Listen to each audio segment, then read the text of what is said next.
Welcome to Biochemistry. This is a supplemental lecture as part of our introduction to molecules and the materials that they make up.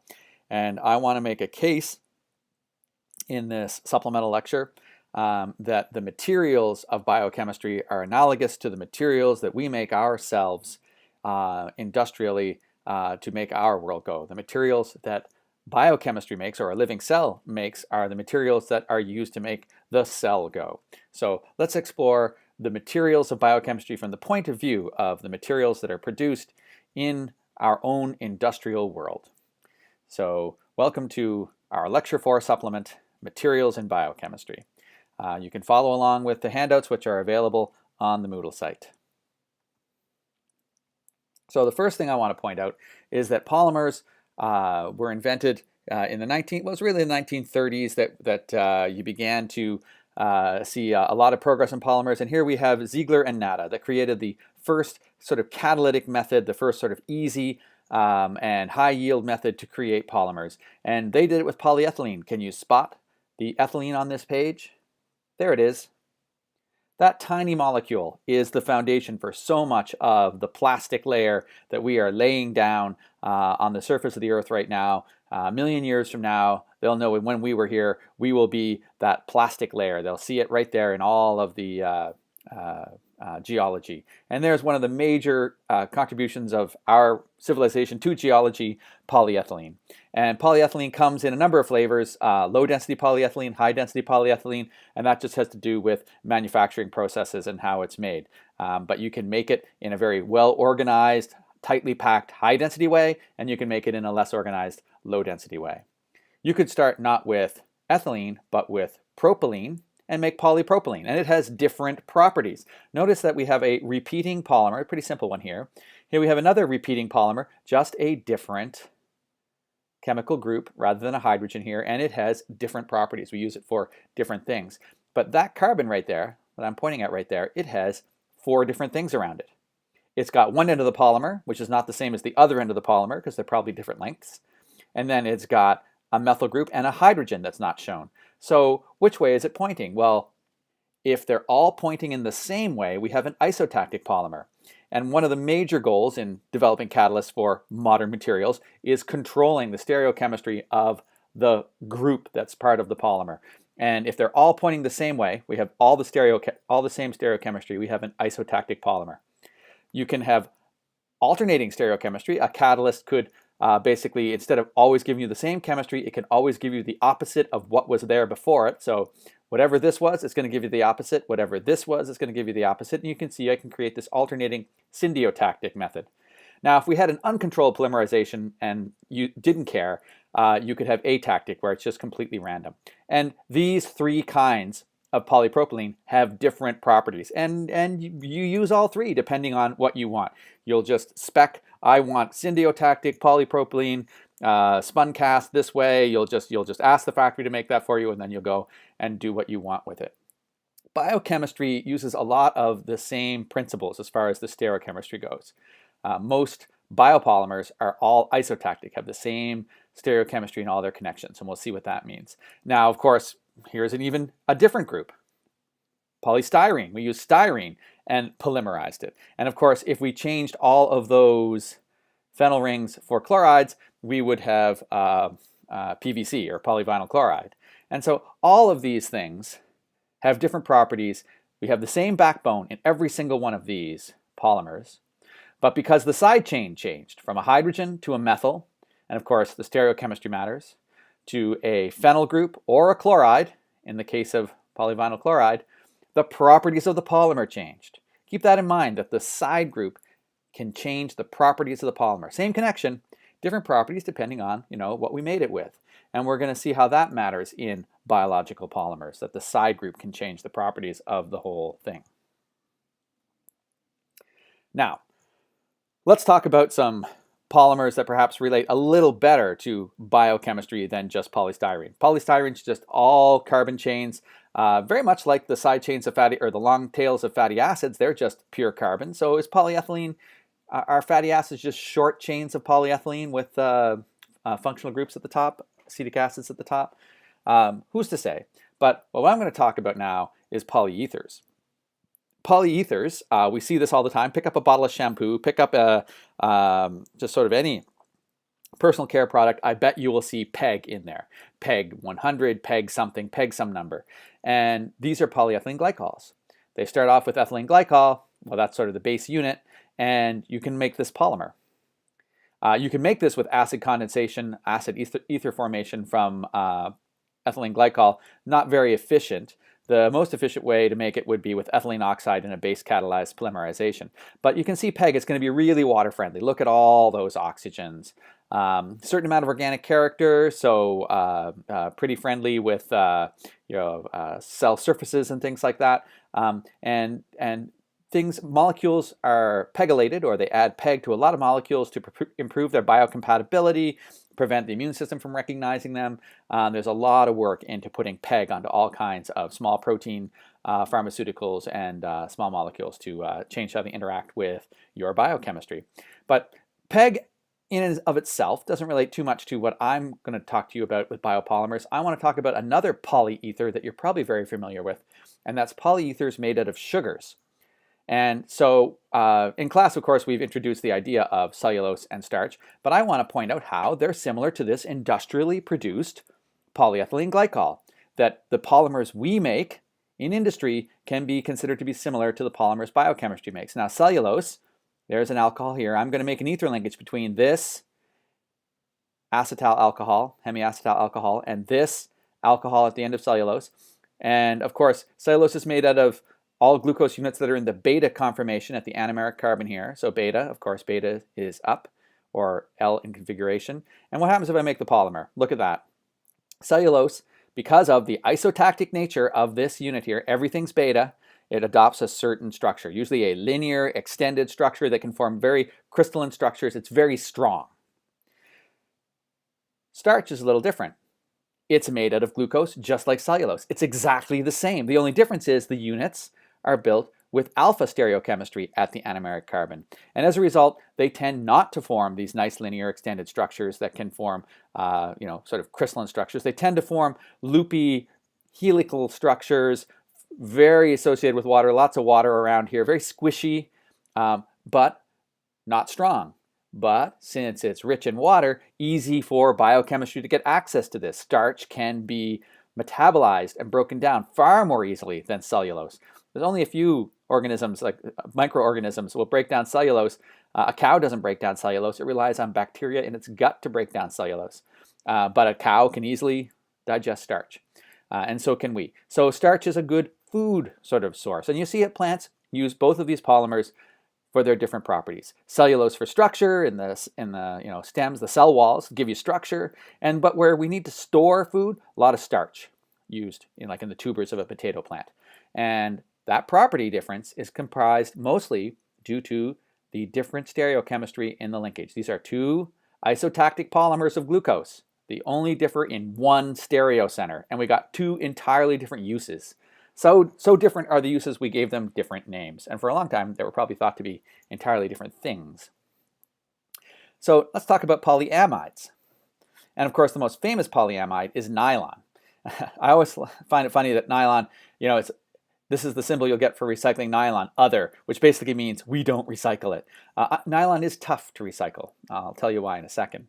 But nylon is one of the most important polymers in history. When it was invented, nylon was known for a while, but when the industrial chemistry for synthesizing it came along in the 1930s, it was a huge event. Carruthers, who developed this chemistry for DuPont, was like a major successful chemist, and his tragic story. You really should Google Carruthers and nylon and read about his tragic life. If you think chemists are boring, his life, I don't know, inspirational and tragic, you'll have to decide.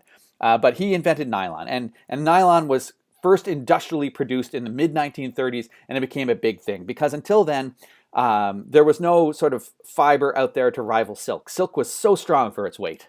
So of course, if you wanted decent, thin, sheer stockings so that you could wear a high skirt and still claim your legs were covered, so you weren't arrested, in the 1930s, you had to use silk stockings, and they were expensive. Well, then suddenly along come nylon stockings, and they just took the world by storm. And really, you know, a very liberating moment for women, because now everyone could have these stockings and everyone could show a little leg, I guess. But that didn't last long. Nylon was so important that it was produced, and then suddenly World War II came along, and pretty much all of the nylon production went into the war machine. But of course, after the war, in the late 40s and 50s, nylon comes back into fashion in a big way. So nylon, very important industrial product, very strong, make ropes out of it, make all kinds of stuff out of it. Here are two common ways to make nylon. You could make it out of this caprolactam and make this nylon 6 for the 6 carbons between each repeating unit. Notice amide linkage, carbon connection. Here's nylon 6 made of 2 different compounds, amide linkage, carbon connection.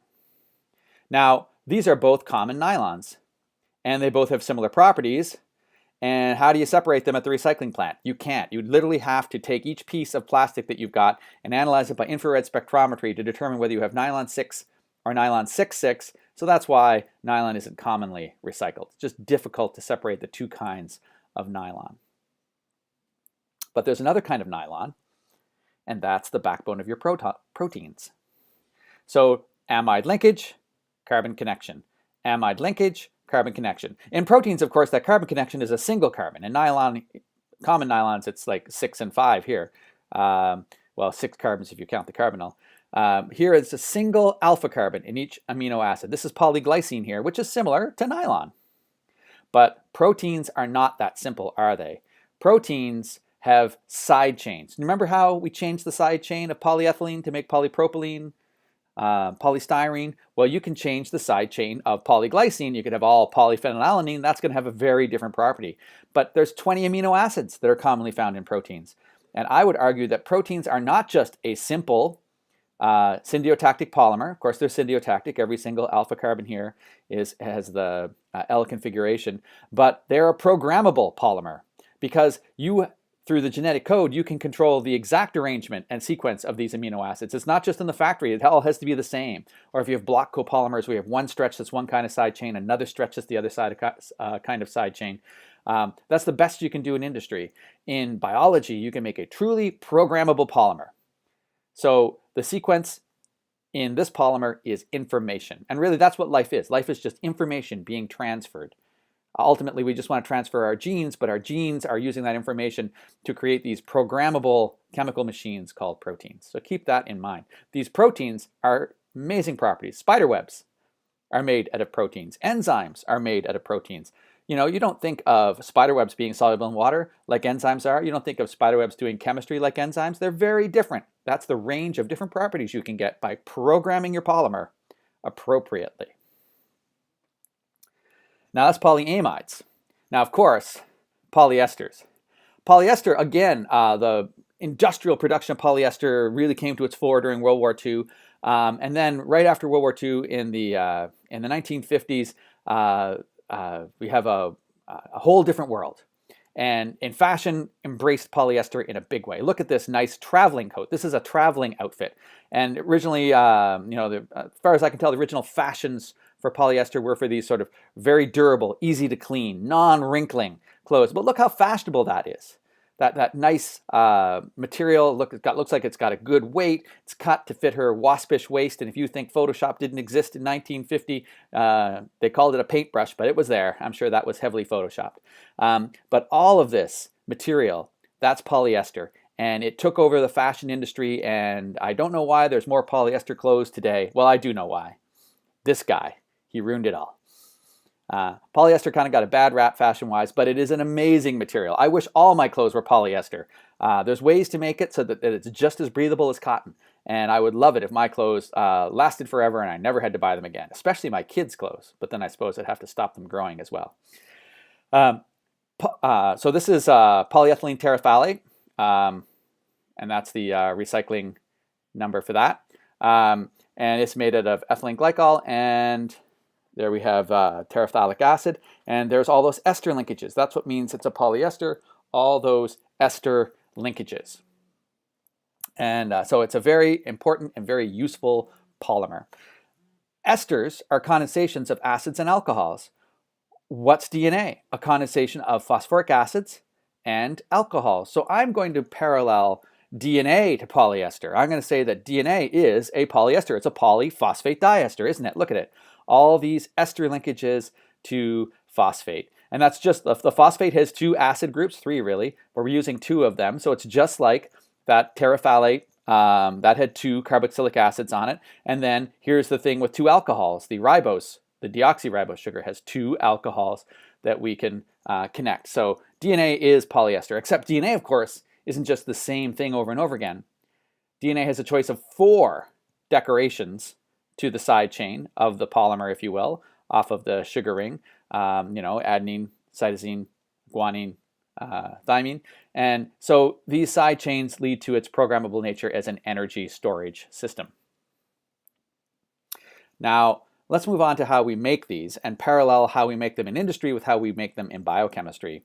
If I want to make an ester, I would just use an acid-catalyzed condensation. And if it's a condensation reaction, I just need to remove the water to drive that forward. So you could have your reaction happening in a flask and just be constantly boiling it. So the vapors come up here and down this condensation tube into this Dean-Stark apparatus, where the water gathers at the bottom of the tube, and your light solvent, you'll choose a solvent that is lighter than water, gathers at the top, and it just flows back in so that nothing dries out. As the water comes out, it comes down, water gathers at the bottom of this tube, your solvent goes back in, the water is always being taken out. And then you can drain the water out every now and then to make sure it doesn't go back in. More importantly, you know how much water to expect, so you know when the reaction's done. When you get as much water in this tube as you expect, you know the reaction's done. So that's how you could make esters with acid. And here's the two guys that did it, Ernest Dean and David Stark. And again, another argument for getting a portrait done, because you don't want to be without a portrait. This is the only picture I could find of David Stark. And for a person who invented an apparatus that was named after him, you'd think I could find a picture, but that's the only thing I could find. Neither of these guys were famous chemists, but they did make this famous apparatus. Ernest Dean just lived a quiet life as a professional chemist. The biography I could find of him, the short blurb, just basically highlights him as a family man, and that's fine. He was a petroleum chemist. He developed this method to determine water content in petroleum and then went about his way with his own career. But this instrument found a use in these condensation reactions on small scale because, of course, you can measure the water very easily. This is the mechanism for acid-catalyzed ester formation, and you can go through that. There's two possibilities. Do you go through the acylium cation, and if you've got a big stabilizing phenyl group attached to it, that's could well be the mechanism. Or you could go through activating the carbonyl for nucleophilic attack and subsequent elimination of the water to give you the product. Both of these are possible. It really just depends on the structure of the molecule. So if you're interested in organic chemistry, take a look at this mechanism and see if you agree.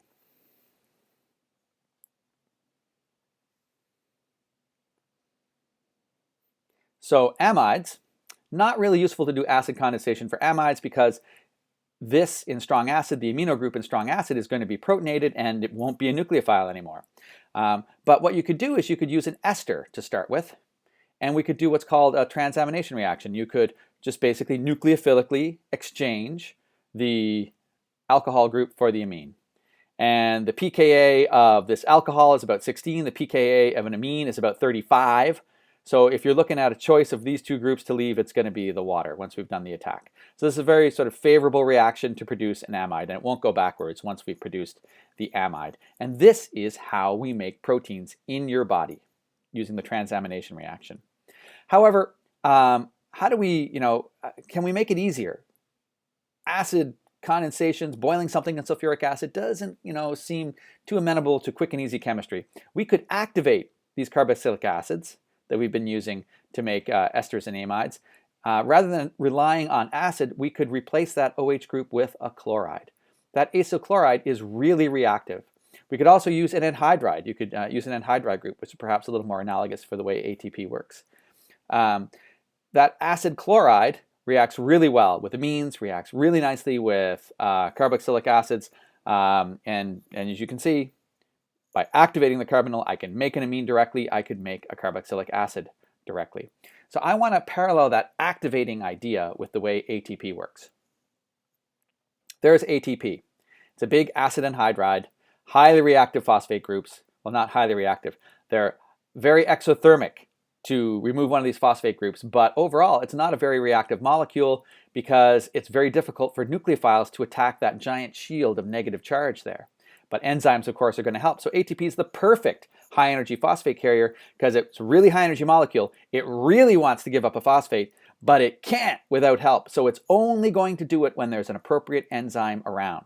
So you can completely control when ATP gives up its phosphate because it's only going to happen when there's a particular helper molecule. Here's an example of a molecule that can catalyze a transfer reaction with ATP, and it's an aminoacyl transfer RNA synthetase.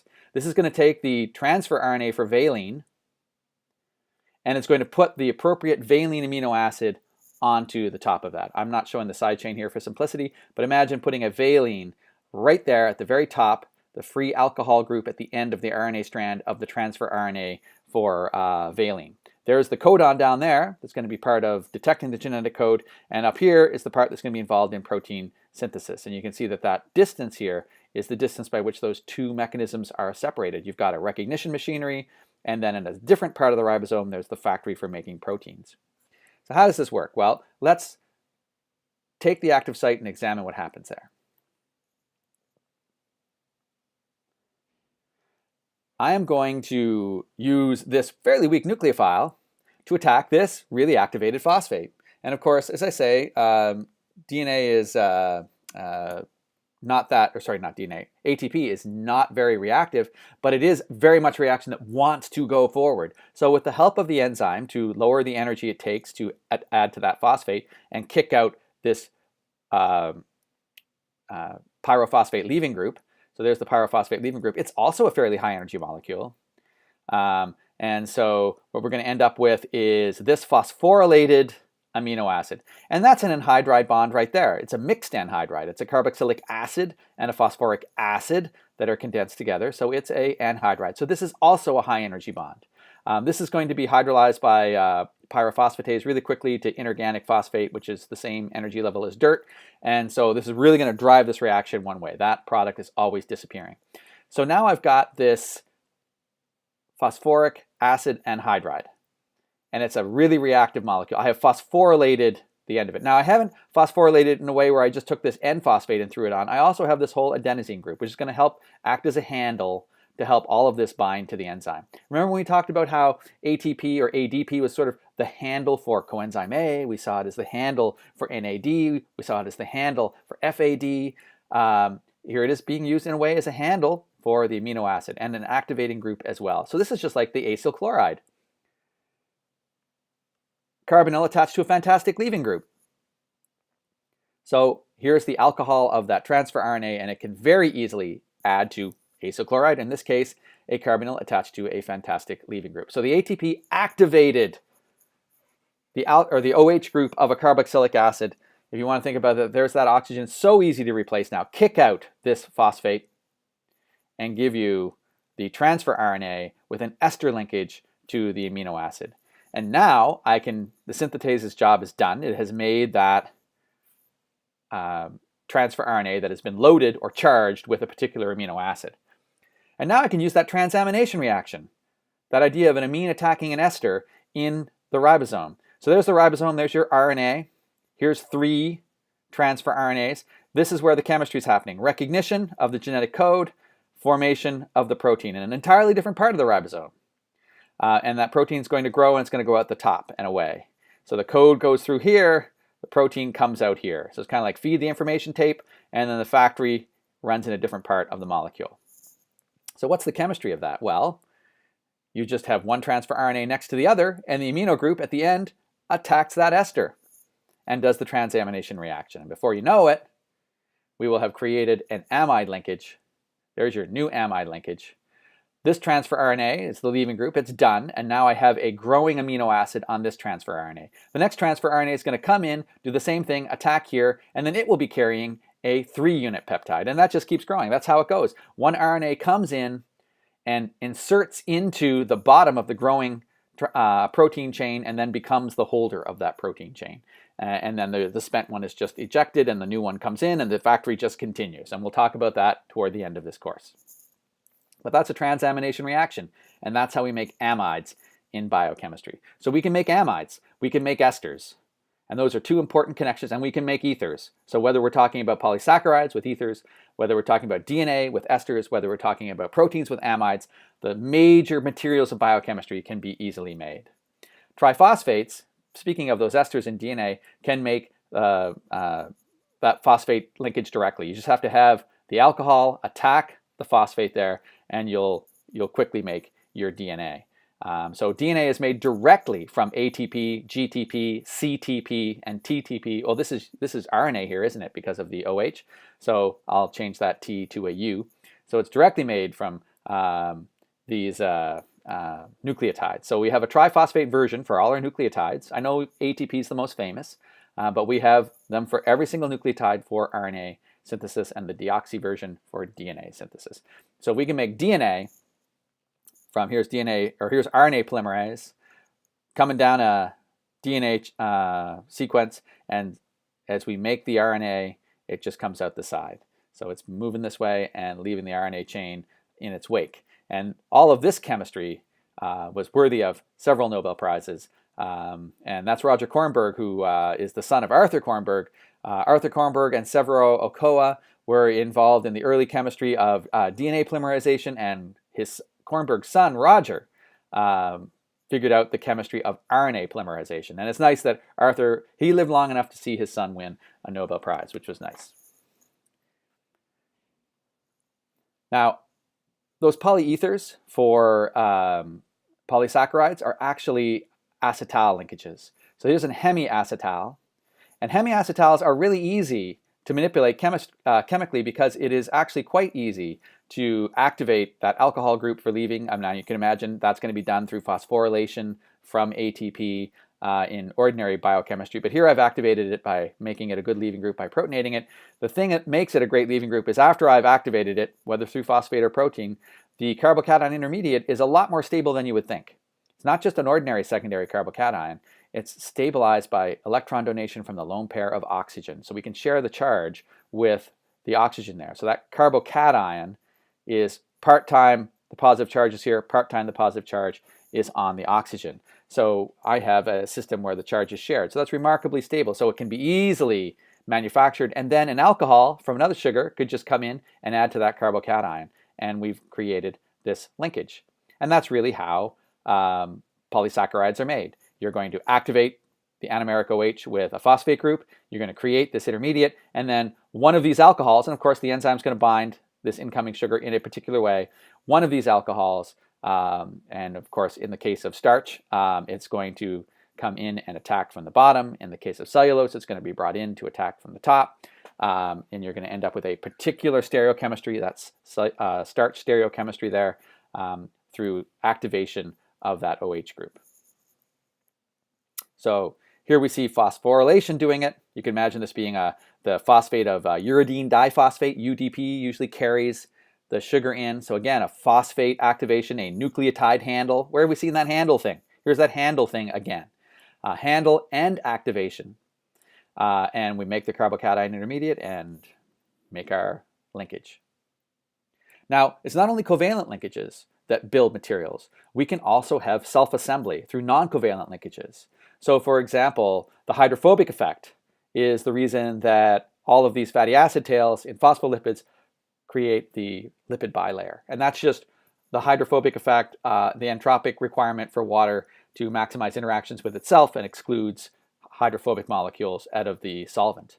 Of course, proteins can assemble in specific ways. This is a virus capsid made out of a single kind of protein. And so all of that protein, many copies of it, self-assemble to create this protein armor for a virus so that it can live on that doorknob long enough to get the next guy. And of course, proteins can self-assemble into important structures in the cell. This is tubulin. This is a major scaffolding element of the internal chemistry of the cell. This is what grabs chromosomes and moves them from one side of the cell to the other. When we're doing cell division, it's involved in as a scaffold for powered movement within the cell. And look at it, it's made out of just this single protein here. That's the whole protein for tubulin. And they all self-assemble. It's two similar proteins, an alpha unit and a beta unit, and in a GTP powered way, it assembles. So look at that, all self-assembled. And that's one single subunit. This dimer of proteins creates this giant structure. And so self-assembly is an important way to make materials. I'd also like to point out composite materials. What is a composite material? Well, if you have a carbon fiber golf club or tennis racket, you have a composite material. You've got your resin, that's one material, and it's mixed with the carbon fiber, that's the other material. And I think a great example of a composite material is the biological membrane, because it's one material, the lipid bilayer, mixed with another material, all these proteins that are embedded in it. And of course, this particular lipid bilayer then has all of these polysaccharides that are associated with the membrane through glycolipids that create this cell coating, if you will, that protects the cell from the environment. A simple lipid bilayer, what's that? I call that a soap bubble. What gives it its strength is its composite nature. The proteins that are associated with it on the inside of the cell, the cytoskeleton, all the proteins that are in it, and the cell wall or cell coat on the outside. That material creates the surface of the cell, and it's a composite material. So we're going to start to encounter that a lot of biological systems in biochemistry aren't just one material. They're more than one material. Ribosomes, famously, are composed of RNA and protein. And does that hint to the early history of biochemistry? Maybe the genetic code was carried by RNA, and the early protein synthesis was done by RNA. And eventually, of course, proteins being much more chemically diverse, you can get a lot more going on with proteins. Proteins took over as the functional element of biochemistry, but we never left behind the RNA role for protein synthesis. Is this an echo of the fact that everything began with RNA? I think that's cool. But ribosomes are composite material, mixture of RNA and proteins. DNA is a composite material. I mean, DNA does not sit on its own. DNA is intimately associated with proteins. It's associated with so many proteins that in the early days of biochemistry, before the 1950s, a lot of people thought that there was the protein was the genetic material, and nucleic acids, this DNA stuff that you kept separating away from those proteins, was just there to kind of help out. But it's the opposite. DNA is the genetic material, and proteins are there to help out. But so if you took your chromosomes, removed all the proteins from them, threw them in a bucket of water with other enzymes, you'd get nothing. The protein DNA mixture that makes up chromatin is the functional element of genetic heritage. We're copying the DNA all the time, but it's these proteins are intimately involved in gene expression and protection and opening and closing and everything that has to do with DNA. So your DNA itself, I believe, is a composite material. And Aaron Klug here was intimately involved in the chemistry of these histones, and he won a Nobel Prize for pointing out the importance of the protein element in DNA. Now, hybrid materials. Hybrid materials are when it's not just carbon fiber and resin, but it's where the two materials are actually chemically part of the same molecule. And here's a hybrid material, a glycoprotein. You have a protein, and here you have this complicated polysaccharide with many branches. Because of course, remember, you can make that acetal linkage with any of the alcohols of a sugar. So there's all these opportunities to branch. Here, this central, let's see, 1, 2 mannose. Remember, mannose has the inverted stereochemistry at the number 2 carbon. So that's mannose there. And I'm binding to 3 of the hydroxyl groups of mannose, sort of a triple branch there, if you will. And of course, we could modify these sugars a little more than just galactose and mannose. Look at this. That's sialic acid. And is that a sugar? I don't know. I don't see an OH group there. Is that really a sugar? Yes, it is. The blue part is the sugar. And so what we have there is we have this mannose, which we're going to aminate here. So that's going to be turned into an amine and acetylated. But it's mannose coupled with pyruvate. That's what sialic acid is. So it is a sugar. But it's a complicated shape. And notice it's negatively charged.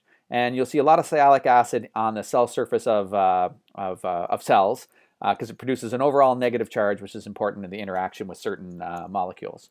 Here we see a protein. I think that's a flu virus protein. And notice how it is decorated by all of these sugars. So there's lots of proteins that are well decorated with sugars as part of immune system recognition. Think of the variety of structures you could get with these sugars that you could present to the world to say, I am on your side or I'm not on your side. You can also have lipoproteins, and that's a fatty acid as part of a protein. And these are really useful for anchoring proteins into the membrane. Imagine this gray band here is your lipid bilayer. Well, there's two fatty acid chains that are linking these two proteins, the green one and the orange one, into the membrane and holding it at the surface of the membrane. And you can imagine if certain proteins are guided to be held at the surface of the membrane, that's going to influence the chemistry that they do. When I put this fatty acid on, suddenly things are now connected to the membrane. Without that fatty acid, these proteins would be floating free in the cell and not doing their job. So you can perhaps turn proteins on or off by recruiting them to the membrane by adding these fatty acids. So there's a couple of ways to do this. They can be added at the N terminus or the C terminus, or here it is added in the middle to a sulfur group. And they're sort of different ways, different kinds of alkyl chains that are involved. You can take lipids and put these branched polysaccharides. Here's a sphingolipid. So you got sphingosine here, and that looks a lot like a typical phospholipid. And in this particular case, we've got it bound straight to the glucose, not through a phosphate group. And then you have this complicated shape. And this is the antigen for your blood types. And so on the surface of a blood cell, there's all these sialic acids decorated with a particular pattern of sugars. And that'll tell you whether you're A, B, or O. Just simple single sugar difference in this will be A, B, or O. Karl Landsteiner was the one who did a lot of work in those blood types and blood groups, and he won, of course, the Nobel Prize for Medicine. That was a super important idea and probably saved a lot of lives in World War I when they had realized that there was different blood types. You couldn't just give any soldier any blood. Now, there's some really complicated materials out there that do important jobs. I can take glucose. I can change one of the OHs for an amine. I can acetylate that amine. What happens if I acetylate that amine? I'm going to get acetylglucosamine. What can I do with that? Well, I can take lactic acid and we're just going to connect that there up here, and we're going to get this acetylmuramic acid. So that's an acetylglucosamine with a lactic acid off the side of it. I could then put these two together to create an acetylglucosamine, acetylmuramic acid, that's NAGNAM, and a polymer of this dimer. So this dimer is the building block, and you just repeat it over and over again, and you got a polymer of polysaccharides going this way. Off of that lactate, I make an amide linkage to this short peptide chain, which is branched with this peptide chain in order to allow you to cross-link to, here it is coming back into here. So I've got basically this chain of glycines all along here, connected by a tower to this chain of sugars, and that repeats every 2 units here. And that would create quite a complicated cross-linked material that would be very strong.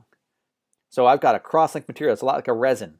And what would you do with that cross-linked material? Well, that man's name is Gram. For gram-positive, gram-negative, this is all about the cell walls of bacteria, which I'm sure you've read about in cell physiology. And that's made out of those materials. And these types of dimeric polysaccharides made out of all these dimers of, here we've got an oxidized glucose, glucuronic acid, and there's the acetylglucosamine. Here I've got an acetylglucosamine, but I put a sulfate group, so that's acetylglucosamine sulfate polymerized with a galactose. And here I've got again that oxidized glucose and the sulfate version in a different arrangement. And these make these polymers: hyaluronic acid, keratin, and chondroitin. I'm sure you've heard of chondroitin. Is that like in the shark cartilage? Good for your arthritis.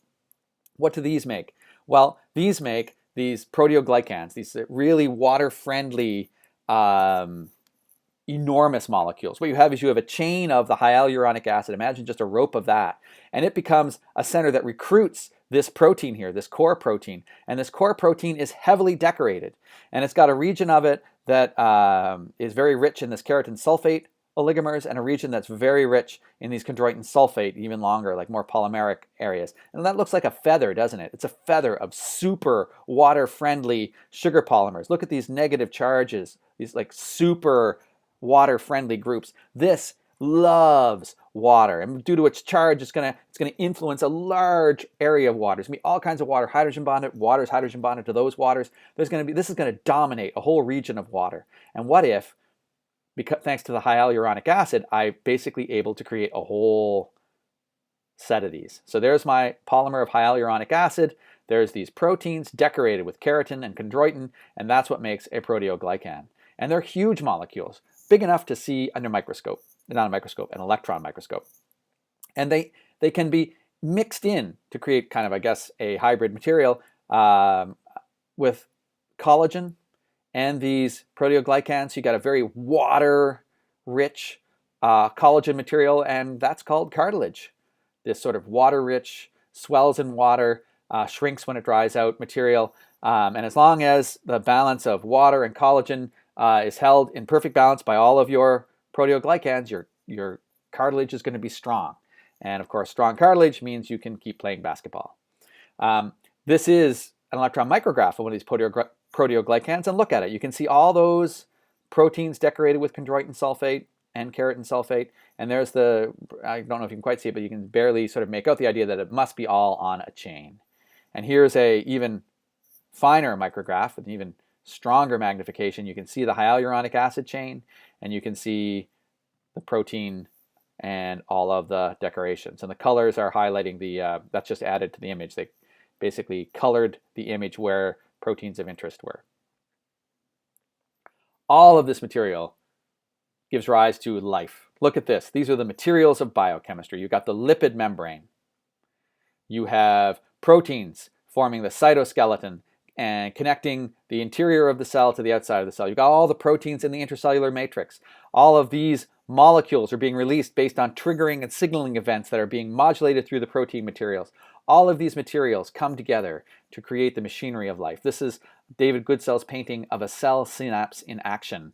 So you have the space between the two cells. There's one membrane here, and there's the receiving membrane here. And here we have all the neuroreceptors. These receptors are going to open up and allow ions to pass through when those signaling molecules reach them. Look, there's one. It's got a signaling molecule already attached. It's going to be flooding potassium and sodium ions in both directions, killing the voltage difference across the cell, causing adjacent voltage-sensitive receptors to open up, and suddenly that will pass as a wave down the length of the cell membrane of the cell. But this being a nerve cell, it's a long, narrow cell. It's like a long rope, and that wave's going to pass down that rope to the other end of the nerve cell and pass on the signal. And you can see all the protein material inside the cell. A cell is not a bag of water wrapped up in a soap bubble. It is a composite material that encases a huge range of materials. Here we see these, I presume they're intermediate filaments, I can guess by the way they're drawn, and all these actin filaments producing the cytoskeleton that provides strength and function to the cell. Of course, you can see all the enzymes he's drawn here. These are glycolysis enzymes, I believe. And so, oh, look, there's a transfer RNA just floating around waiting to do something. Quite a complicated set of machinery, all thanks to these materials. So as you consider this lecture, this isn't really, this isn't part of the course, the idea that polymers have a relationship to the polymers of our industrial world, but I do want you to consider these questions which relate to our course. Keep an eye out for the concepts we talked about in this supplementary lecture as we talk about everything through the course. Look for where activation from ATP is used to drive a connection reaction. Look for how the properties of polymers are dominated by those side chains that we see, and how proteins and the side chains of proteins dominate their properties and control their overall structure. How higher levels of self-assembly can give rise to quite complicated molecules. So keep all that in mind. Our aperitif for the day is Amaro Nomino. It's an Italian aperitif. Basically, it's a distilled liquor with lots of herbs and spices in it, and keeping in mind that biochemistry, has its roots in these sort of attempts to create medicinal tonics that eventually evolved into the aperitifs and digestives that we see today. So consider that for your next dinner party. And I hope you enjoyed this lecture in biochemistry. Keep in mind that the materials that you see around you every day are similar in chemistry to the materials that we see in biochemistry. A major difference is that, especially with proteins, the materials of biochemistry are programmable. And they're programmable, obviously the ultimate program is DNA, but it's the programmable nature of protein chemistry that we're going to be getting into starting next lecture. So the programmable ability of protein polymers is going to give us the power of biochemistry.